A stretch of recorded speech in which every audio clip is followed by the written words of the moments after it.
नमस्कार। The deep dive में आपका स्वागत है। आज हम एक बहुत ही गहरे सवाल पर बात करने वाले हैं। सवाल ये है कि अपनी जिंदगी का मकसद कैसे ढूंढे। जब जीवन में सब कुछ खोखला लगने लगे तो क्या हमें अपने मन को बदलने पर ध्यान देना चाहिए या फिर अपने एक्शन को? ये सवाल तो बहुत बड़ा है और दिलचस्प बात यह है कि मनोविज्ञान में इसके दो बिल्कुल अलग जवाब मिलते हैं।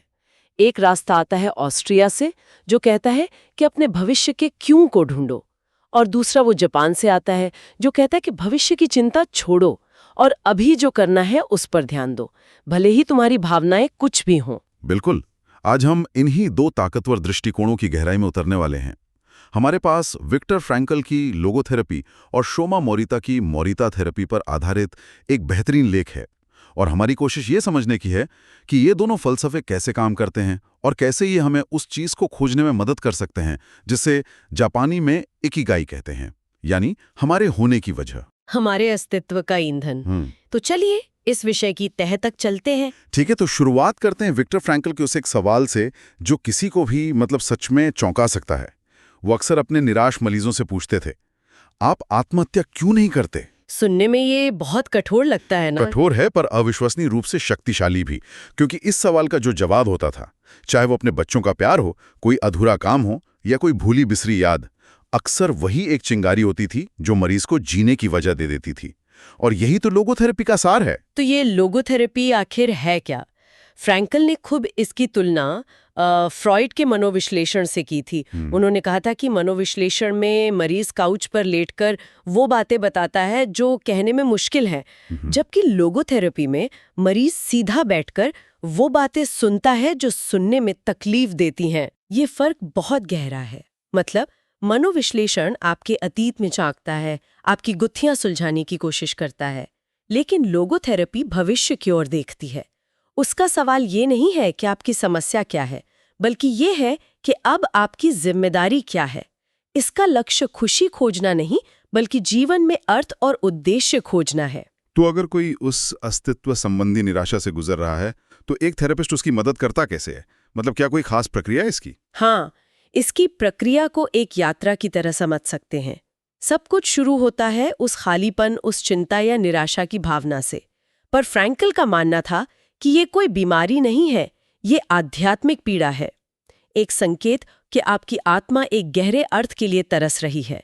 थेरेपिस्ट का पहला काम मरीज को ये दिखाना होता है कि ये खालीपन असल में एक सार्थक जीवन जीने की दबी हुई इच्छा है। ये तो अपने आप में एक बहुत बड़ा एहसास होगा, ये समझना कि आपकी चिंता असल में एक पुकार है, एक मकसद की तलाश। पर सवाल ये है कि कोई अपना उद्देश्य खोजता कैसे है? क्या थेरेपिस्ट बताता है कि क्या करना है? नहीं, बिल्कुल नहीं। थेरेपिस्ट सिर्फ एक गाइड होता है। वो मरीज की मदद करता है कि वो खुद अपने जीवन के उस खास पल के लिए एक उद्देश्य खोजे। और ये उद्देश्य कुछ भी हो सकता है। किसी काम को पूरा करना, किसी से प्यार करना या किसी तकलीफ को हिम्मत से सहना। और फिर आखिरी चरण में मरीज को पूरी आज़ादी होती है कि वो उस उद्देश्य को स्वीकार करे या ना करे। और जब वो इसे चुन लेता है तो जीवन के लिए ये नया जुनून उसे ताकत देता है। जैसा कि नीचे ने कहा था, और फ्रैंकल अक्सर ऐसे दोहराते थे, जिसके पास जीने के लिए क्यों है, वो लगभग किसी भी कैसे को सह सकता है। और ये बात आज के समाज के लिए कितनी जरूरी लगती है। सोर्स बताता है कि लोग अक्सर या तो वो करते हैं जो दूसरे कर रहे हैं, या वो करते हैं जो दूसरे उनसे करवाना चाहते हैं। बिल्कुल। और इसी खालीपन को भरने के लिए लोग फिर पैसे, शोहरत या पल भर के सुख के पीछे भागते हैं। फ्रैंकल इसे संडे न्यूरोसिस भी कहते थे। जब हफ्ते भर की भागदौड़ रविवार को खत्म होती है और इंसान अकेला होता है, तब उसे अपने अंदर का वो खालीपन महसूस होता है। लोगोथेरेपी कहती है कि इस खालीपन को भरने के लिए आपको अपना इकिगाई ढूंढना होगा। लेख में दिए गए कुछ उदाहरण इस बात को और भी साफ कर देते हैं। पहला केस तो खुद विक्टर फ्रैंकल का है। जब उन्हें ऑश्वित्ज कॉन्सेंट्रेशन कैंप भेजा गया तो नाजियों ने उनकी पांडुलिपि छीन ली, जिसमें उनकी जिंदगी भर का काम था जी। और उस भयावहता के बीच उस खोई हुई किताब को फिर से लिखने की जरूरत ही उनकी जीने का मकसद बन गई। वो कागज के टुकड़ों पर अपने काम के हिस्से लिखते रहते थे। उनका एक भविष्य का लक्ष्य था जिसने उन्हें वर्तमान के नरक को सहने की शक्ति दी। उनका क्यों इतना मजबूत था कि वो उस कैसे को झेल गए। दूसरा केस एक अमेरिकी राजनयिक का है जो अपनी नौकरी से सख्त नफरत करता था। उसका मनोविश्लेषक सालों तक ये कहकर उसका इलाज करता रहा कि उसे अपने पिता के साथ अपने रिश्ते सुधारने चाहिए। हाँ, क्योंकि नौकरी और सरकार उसके लिए पिता का प्रतीक थे। लेकिन फ्रैंकल से मिलने के बाद कुछ ही सेशन में ये साफ हो गया कि उसकी निराशा की असली वजह एक अलग करियर अपनाने की उसकी दबी हुई इच्छा थी। उसे सालों की थेरेपी की जरूरत नहीं थी, उसे बस अपने जीवन के असली उद्देश्य को पहचानने की जरूरत थी। उसने करियर बदला और वो खुश था। और तीसरा केस तो मतलब दिल को छू लेने वाला है। एक बुजुर्ग डॉक्टर अपनी पत्नी की मौत के 2 साल बाद भी गहरे डिप्रेशन में थे। जब वो फ्रैंकल के पास पहुंचे तो फ्रैंकल ने कोई सलाह नहीं दी, सिर्फ एक सवाल पूछा, अगर आपकी मौत पहले हो जाती तो क्या होता? ये सुनकर डॉक्टर दिलहल गए और बोले, ये मेरी पत्नी के लिए भयानक होता, वो ये दुख बर्दाश्त नहीं कर पाती। इस पर फ्रैंकल ने धीरे से जवाब दिया, देखिए आपने उन्हें उस सारे दुख से बचा लिया, लेकिन इसकी कीमत आपको चुकानी पड़ रही है कि आप जिंदा रहें और उनके लिए शोक मनाएं। कमाल का नजरिया है ना? एक ही पल में फ्रैंकल ने उस दुख को बोझ से बदलकर एक बलिदान बना दिया। उनका दर्द अब व्यर्थ नहीं था, वो प्रेम का एक सबूत था। ये अद्भुत है। तो लोगोथेरेपी कहती है कि अपने भविष्य के क्यों को ढूंढो और वही तुम्हें वर्तमान की मुश्किलों से पार ले जाएगा। लेकिन क्या हो अगर कोई अपनी मौजूदा भावनाओं, अपनी चिंता, अपने डर में इतना ज्यादा फंसा हो कि वो भविष्य के बारे में सोच ही ना पाए? क्या कोई ऐसा नजरिया है जो पहले इस पल से निपटना सिखाता हो? बिल्कुल। और यही सवाल हमें वियना से जापान ले जाता है, शोमा मोरिता की थेरेपी की ओर। मोरिता जो फ्रैंकल के समकालीन थे, उन्होंने ज़ेंग बौद्ध धर्म पर आधारित एक बिल्कुल अलग तरीका अपनाया। पश्चिमी थेरेपी अक्सर भावनाओं को कंट्रोल करने या बदलने पर जोर देती हैं। हम सोचते हैं कि अगर हम अपनी सोच बदल लें तो हमारी भावनाएं बदल जाएंगी और फिर हमारे काम। हाँ, यही तो आम धारणा है, पहले अच्छा महसूस करो फिर काम करो। मोरिता ने इस धारणा को पूरी तरह से उलट दिया। उनका मानना था कि हमारी भावनाएं हमारे नियंत्रण में हैं ही नहीं, उन्हें बदलने की कोशिश करना बेकार है। इसके बजाय हमें उन्हें स्वीकार करना सीखना चाहिए। उन्होंने कहा कि पहले काम करो और भावनाएं अपने आप तुम्हारे काम का अनुसरण करेंगी। सोर्स में इसके लिए एक बेहतरीन मिसाल दी गई है, एक गधे की कहानी जो रस्सी से एक खंबे से बंधा होता है। वो खुद को छुड़ाने के लिए खंबे के चारों ओर घूमता रहता है, लेकिन ऐसा करके वो रस्सी को और कसता जाता है और खुद को और भी ज्यादा उलझा लेता है। बिल्कुल। और यही हाल उन लोगों का होता है जो अपने डर, अपनी चिंता से लड़ने की कोशिश करते हैं। वो जितना लड़ते हैं उतना ही उसमें फंसते जाते हैं। इसीलिए मोरिता थेरेपी के 3 मूल सिद्धांत हैं। पहला, अपनी भावनाओं को स्वीकार करें, उन्हें बदलने की कोशिश न करें। वे मौसम की तरह हैं, हम उन्हें कंट्रोल नहीं कर सकते, सिर्फ उन्हें देख सकते हैं। और दूसरा सिद्धांत है, वही करें जो आपको करना चाहिए। मतलब अपनी भावनाओं पर ध्यान केंद्रित करने के बजाय इस पल में जो काम करने की जरूरत है उस पर ध्यान दें।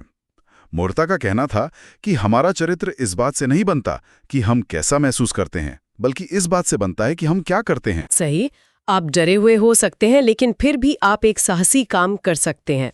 और तीसरा और सबसे महत्वपूर्ण सिद्धांत है, अपने जीवन का उद्देश्य खोजें। हम अपनी भावनाओं को कंट्रोल नहीं कर सकते, लेकिन हम अपने कामों को कर सकते हैं। इसलिए मोरिता का मंत्र हमेशा ये था, अभी क्या करने की जरूरत है, अगला कदम क्या उठाना चाहिए। ये सवाल आपको अपनी भावनाओं के दलदल से निकालकर एक्शन की ओर ले जाता है।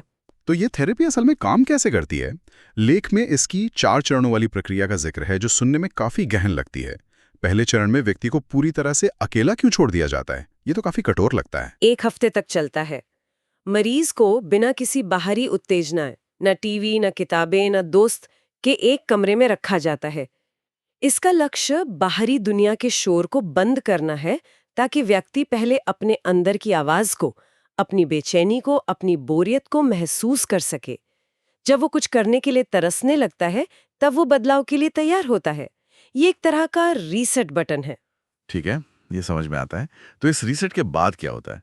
दूसरा चरण है हल्का व्यावसायिक उपचार।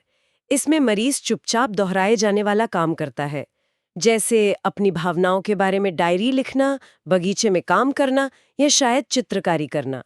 उसे अभी भी दूसरों से बात करने की अनुमति नहीं है। इन कामों का उद्देश्य उसे अपने विचारों के चक्र से बाहर निकालकर वर्तमान क्षण की गतिविधियों में शामिल करना है। और फिर तीसरे चरण में काम का स्तर बढ़ जाता है। व्यावसायिक उपचार जहां मरीज लकड़ी काटने जैसे शारीरिक मेहनत वाले काम करता है। यहाँ वह दूसरों से बात तो कर सकता है, पर सिर्फ काम के बारे में। बिल्कुल। इसका लक्ष्य सहयोग और शारीरिक प्रयास के माध्यम से उद्देश्य की भावनाओं को फिर से जगाना है। जब आप कोई ठोस काम पूरा करते हैं तो आपको उपलब्धि का एहसास होता है, जो आपकी भावनाओं को सकारात्मक रूप से प्रभावित करता है। और आखिर में चौथे चरण में मरीज एक नए व्यक्ति के रूप में समाज में वापस लौटता है। एक ऐसा व्यक्ति जिसके पास जीवन का उद्देश्य है और जो अपनी भावनाओं का गुलाम नहीं है। इस प्रक्रिया में नाइकन ध्यान का भी जिक्र है। ये क्या है? नाइकन ध्यान इस पूरे प्रक्रिया का एक बहुत शक्तिशाली हिस्सा है। इसमें व्यक्ति किसी एक व्यक्ति के साथ अपने रिश्ते के बारे में खुद से 3 सवाल पूछता है। पहला, मुझे उस व्यक्ति से क्या मिला है? दूसरा, मैंने उस व्यक्ति को क्या दिया है? और तीसरा, मैंने उस व्यक्ति के लिए क्या समस्याएं पैदा की हैं? ये तो बहुत ही आत्मनिरीक्षण वाला अभ्यास लगता है। खासकर वो तीसरा सवाल पूछना आसान नहीं होगा। बिल्कुल नहीं, लेकिन इसका उद्देश्य अपनी समस्याओं के लिए दूसरों को दोष देना बंद करना है और अपनी जिम्मेदारी को स्वीकार करना है। ये आपको दुनिया में अपने स्थान और अपने संबंधों को एक नई, ज्यादा सच्ची दृष्टि से देखने में मदद करता है। ये आपको पीड़ित होने की मानसिकता से बाहर निकालता है। तो अगर हम इन दोनों दृष्टिकोणों को साथ रखकर देखें, लोगोथेरेपी और मोरिता थेरेपी, दोनों एक ही मंजिल, अपनी इकिगाई खोजने तक पहुंचने के 2 अलग-अलग रास्ते हैं। एक आपको अपने क्यों को खोजने के लिए कहता है और दूसरा आपको अपनी भावनाओं को स्वीकार करके क्या करना है, इस पर ध्यान केंद्रित करना सिखाता है। एक दिमाग से शुरू होता है, दूसरा शरीर और कर्म से। बहुत खूबसूरती से आपने इसे सारांशित किया है। और यह समझना बहुत जरूरी है कि उद्देश्य खोजना सिर्फ शुरुआत है। अगला और शायद ज्यादा मुश्किल कदम उस रास्ते पर बने रहने के लिए साहस और प्रयास करना है। इसके लिए ये स्वीकार करना होगा कि दुनिया अपूर्ण है, लोग अपूर्ण हैं और हम खुद भी अपूर्ण हैं। लेकिन फिर भी ये दुनिया अवसरों से भरी हुई है। ये पूरी चर्चा दिखाती है कि कभी-कभी सही मार्गदर्शन कितना बड़ा बदलाव ला सकता है। चाहे वो फ्रैंकल का एक सवाल हो या मोरिता की चरण दर चरण प्रक्रिया, एक बाहरी दृष्टिकोण हमें उस अंधेरे से बाहर निकाल सकता है जिसमें हम फंसे हुए महसूस करते हैं। बिल्कुल। जो कोई भी उस अस्तित्व संबंधी निराशा को महसूस कर रहा है या अपने रास्ते पर स्पष्टता चाहता है, उसके लिए पेशेवर मदद एक उत्प्रेरक का काम कर सकती है। और इसी सिलसिले में यदि किसी को लगता है कि उन्हें अपने जीवन में उद्देश्य खोजने के लिए मार्गदर्शन या स्पष्टता की आवश्यकता है, तो वो एक निःशुल्क डिस्कवरी सेशन के लिए जुड़ सकते हैं। आप मुंबई स्थित कॉर्पोरेट ट्रेनर, लाइफ कोच और स्पिरिचुअल काउंसलर महेक पंजाबी से संपर्क कर सकते हैं। उनका व्हाट्सएप नंबर है 9920794999। हाँ, ये एक अच्छा विकल्प हो सकता है उनके लिए जो अपनी इकिगाई की तलाश में पहला कदम उठाना चाहते हैं। तो चलिए आज की इस चर्चा को समेटते हैं। अंत में विचार करने के लिए एक सवाल। लेख के आखिर में ये पूछा गया है, क्या कोई अपने जुनून में खुद को इस तरह झोंकने के लिए तैयार है जैसे कि ये दुनिया की सबसे महत्वपूर्ण चीज हो? ये एक बहुत ही चुभने वाला सवाल है। ये सिर्फ ये नहीं पूछ रहा कि आपका जुनून क्या है, बल्कि ये पूछ रहा कि क्या आपके अंदर उसे पूरी तरह से जीने का साहस है, चाहे जो भी बाधाएं आए, चाहे आपकी भावनाएं कुछ भी कहें। और शायद इसी साहस में जीवन का असली अर्थ छुपाए।